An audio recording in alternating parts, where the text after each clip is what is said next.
Di hari pertama masa pendaftaran bakal calon gubernur, PD Perjuangan belum juga memutuskan siapa calon gubernur Jakarta yang akan diusung. Muncul kesan nasib Anies Baswedan digantung. Sementara nama kader PDIP Basuki Cahayapurnama juga belum jelas kepastiannya. Belakangan nama sekretaris kabinet Pramono Anung masuk dalam bursa cagup PDIP. Mengapa PD Perjuangan terkesan ragu mengusung Anies sehingga muncul wacana mengusung kader sendiri Pramono Anung? Dan bagaimana kansnya head to head dengan jagoan Kim Plus Ridwan Kamil? Sudah ada Direktur Eksekutif Carta Politika Yunarto Wijaya dan Direktur Eksekutif Lembaga Survei Indonesia Jayadi Hanan. Selamat petang Pak Jayadi, Mas Toto. Selamat sore, Mas Ibrahim Baik, Ibra. Mas Toto sudah ke Ya, DPP, sudah ketemu Rano Karno juga. Kenapa tak kunjung diumumkan Anies ini untuk didukung PDIP? Apa sih kira-kira jadi pertimbangan PDIP, Mas Toto? ya kalau bercandanya netizen sih kira-kira gini loh. Ya ternyata yang bisa jago bikin plot twist nih bukan Pak Jokowi doang, Ibu Mega juga bisa gitu ya. Jadi efek kejut paling tidak memang kemarin kan muncul dan dari sisi marketing jadi makin menarik nih PDI ini paling tidak ditunggu kemudian pengambilan keputusannya. Mungkin entah sampai besok atau tanggal 29. Tapi kalau ditanya apakah ini mengejutkan, tetap mengejutkan. Kalau betul ini menuju ke Mas Pram ya, karena kalau hanya berbicara mengenai logika elektoral, saya pikir ya jelas bahwa dua nama yang harusnya diperbincangkan atau kemudian dispekulasikan akan dimajukan PDI Perjuangan sebenarnya hanya Anies atau Ahok. Kalau berbicara mengenai peluang di antara Anies atau Ahok, tentu saja Anies lebih memiliki peluang karena dia baru menjadi incumbent, lalu kemudian baru menjadi capres, investasi elektoral lebih ada dan tidak seperti Ahok yang dianggap kontroversial dan bisa diserang sentimen primordial. Sementara kalau berbicara dari si konsolidasi, paling ideal adalah memilih Ahok. Nah yang menarik kan kemudian yang muncul dan bahkan sudah dikeluarkan namanya oleh Polidondo Kambe yang kita tahu sangat dekat dengan ibu dan kemarin dikatakan ada di DPP, artinya dia mendengar langsung percakapan antara Ibu Mega dan para pengambil keputusan. Yang akan maju adalah Pramono Anung. Tentu saja logika yang kita bisa lihat bukan logika survei. Logika survei Mas Pram jauh di bawah yang lain. Tingkat pengenalannya pun masih jauh di bawah yang lain. Mungkin yang lebih banyak mengenal Mas Pram orang-orang yang mengikuti berita politik karena Mas Pram ini orang panggung belakang ya, ahli Oh, strategi lah orang mengatakan seperti itu. Tapi kalau ditanya terus kemudian kenapa kemudian namanya mengarah ke Pramono Anung, saya melihat bukan hanya logika elektoral, jadi menarik kalau mau berspekulasi, nama ini itu mungkin bisa dianggap sebagai jembatan yang tidak bersifat konfliktual. Entah dalam konteks melihat hubungan Ibu Mega dengan Jokowi, atau dalam konteks lebih luas melihat hubungan PDI Perjuangan dengan Kim Plus terutama dengan Pak Prabowo. Karena kalau kita lihat Mas Pram ini sosok yang bisa tetap dekat dengan Pak Jokowi, tidak mengundurkan diri juga, tetap bekerja keseharian sebagai setcap, juga dengan Prabowo. Dan kalau kita ingat minimal sampai sekarang sebetulnya Ibu Mega tidak pernah mengatakan bahwa hubungan atau pintu oke. tertutup dengan Jadi Pak apakah Prabowo nanti mungkin bisa dilihat dari situ. plot twistnya itu apakah betul yang diusungnya jadinya Pramono Anung dan ini artinya menutup kemungkinan Anies diusung oleh PDIP di Pilgub Jakarta. Tapi nanti kita akan bahas usai jeda. Mas Toto, Pak Jayadi tetap bersama kami di Kompas Petang. Anda masih di Kompas Petang, masih bicara soal kans Anies didukung oleh PDIP di Pilgub Jakarta. Masih bersama kita sore ini Direktur Eksekutif LSI Jadinan dan juga Direktur Eksekutif Carta Politika Yunarto Wijaya. Pak Jayadi, kalau saat ini muncul nama Pramono Anung, artinya ini bisa tertutup kemungkinan peluang Anies didukung PDIP.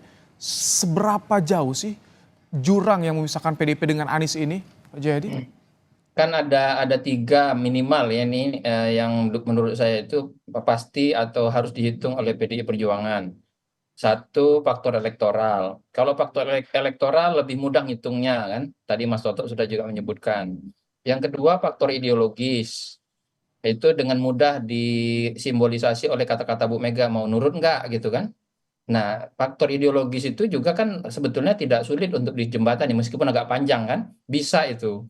Misalnya diturunkan menjadi kebijakan apa yang bakal dilakukan oleh Anies kalau jadi gubernur, kemudian keberpihakannya pada Wong Cilik, lalu apa itu pluralisme itu kan bisa.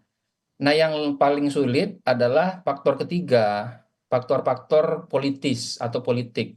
Baik politik di internal PDI Perjuangan maupun faktor-faktor politik yang tadi sudah disinggung oleh Mas Toto. Jadi itu semua kan berjalin berkelindan. Faktor politik itu kalau di internal kan kita tahu seberapa harus dihitung seberapa resisten para elit maupun akar rumput PDI Perjuangan gitu terhadap Anies. Sisa-sisa 2017 masih membekas maksud Anda? Masih kalau Anda dengar komentar-komentar Ahok kan masih tuh. Kalau kita kemarin atau 2 hari yang lalu, kemarin ya, itu kan Kemarin. waktu pagi-pagi masih ada sekelompok yang menamakan dirinya semacam Ahokers gitu, berdemonstrasi tetap menginginkan Ahok gitu. Demikian juga komentar-komentar Ahok. Jadi Termasuk tadi masih ya. Ganjar juga inginnya kader sendiri ya? Ya, jadi di tingkat elit maupun di tingkat akar rumput terlihat ada resistensi ya atau ketidaksetujuan. Jadi itu dihitung. Nah, kalau ketidaksetujuan itu hanya di akar rumput saja, kalau di PDIP saya kira bisa diselesaikan tuh. Nah, yang lebih repot lagi saya kira tampaknya pengambil keputusan tertingginya Ibu Mega itu tampaknya ya kalau dari berbagai komentarnya Ibu Mega sendiri mempertanyakan soal Anies itu. Jadi dia sendiri paling tidak belum nyaman sama Anies kalaupun mau diambil walaupun secara elektoral maupun secara ideologis bisa diselesaikan. Iya, Nah, semalam itu semalam kemarin bilang mau nurut gak itu yang ketika mendengar ya. suara Anies ya itu. Ya soal mau nurun enggak itu bisa diatasi saya kira bisa Oh, oke. diselesaikan. Tapi soal politis ini yang repot. Soal politis yang pertama di internal ya itu soal politis yang kedua adalah yaitu ada kaitannya dengan konteks politik secara lebih luas untuk pemerintahan ke depan. Oke, baik. Yang tadi cukup banyak disinggung oleh Mas Toto kan gitu. Jadi faktor-faktor itu nggak selesai tampaknya. Nah, maka sekarang saya kira kan untuk di Jakarta PDI Perjuangan punya dua pilihan sebetulnya. Mencalonkan kadernya sekaligus menang, dan itu pilihannya hanya dua kan, Anies atau Ahok gitu kan. Tapi kalau mencalonkan kader sekaligus menang, yang lebih berpeluang adalah Anies. Atau pilihan kedua, mencalonkan kadernya saja, soal menang itu soal bonus atau soal kedua lah gitu. Nah, Yang ini penting yang saya ingin tanyakan ke Mas Toto yang tadi ketika muncul nama Pramono Anung dekat dengan Jokowi dikenal karena menteri di kabinet Jokowi. Ini kalau sampai memunculkan nama Pramono Anung, sebetulnya yang disasar oleh PDIP, target PDIP di Pilgub ini apa? Atau ada politis ke depan, pendekatan kepada pemerintah pusat?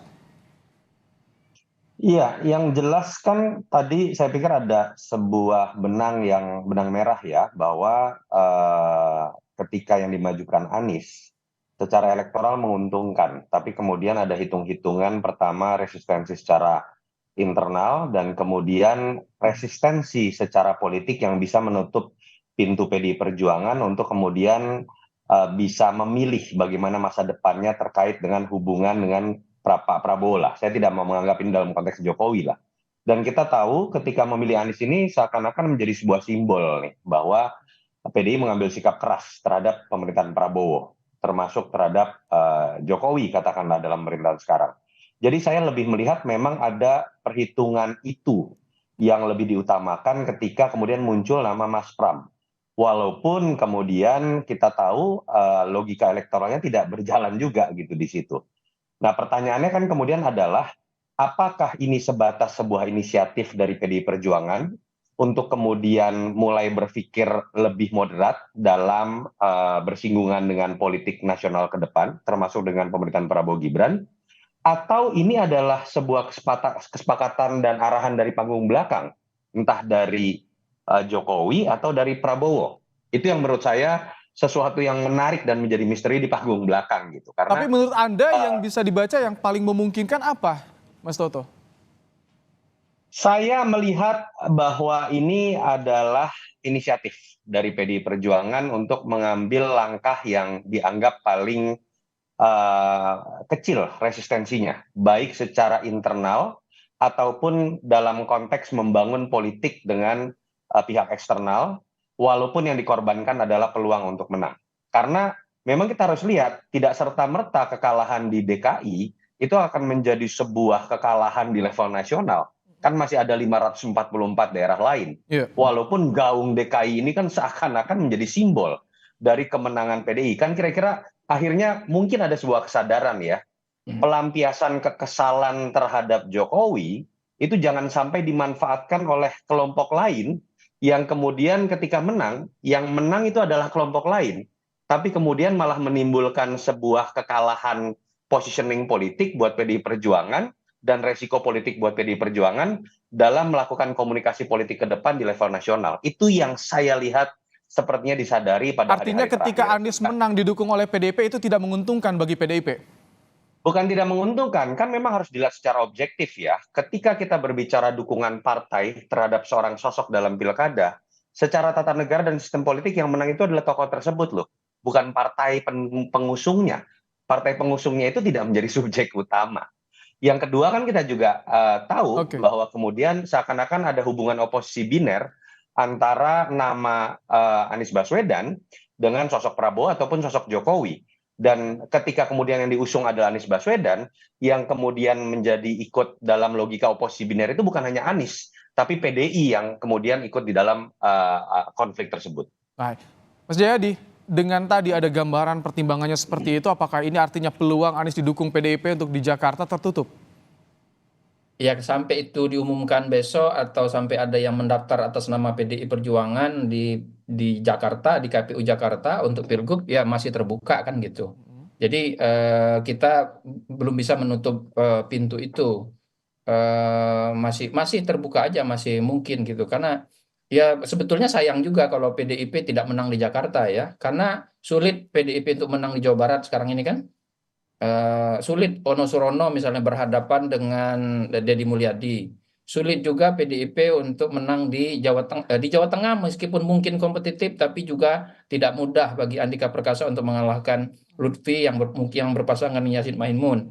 Di Jawa Timur demikian juga. Di daerah-daerah kunci, 4 wilayah kunci Jawa itu PDIP tidak punya peluang yang demikian besar untuk punya gubernur gitu. Di luar Jawa, di Sumatera Utara kemungkinan Bobi yang mungkin yang punya peluang lebih besar sementara ini.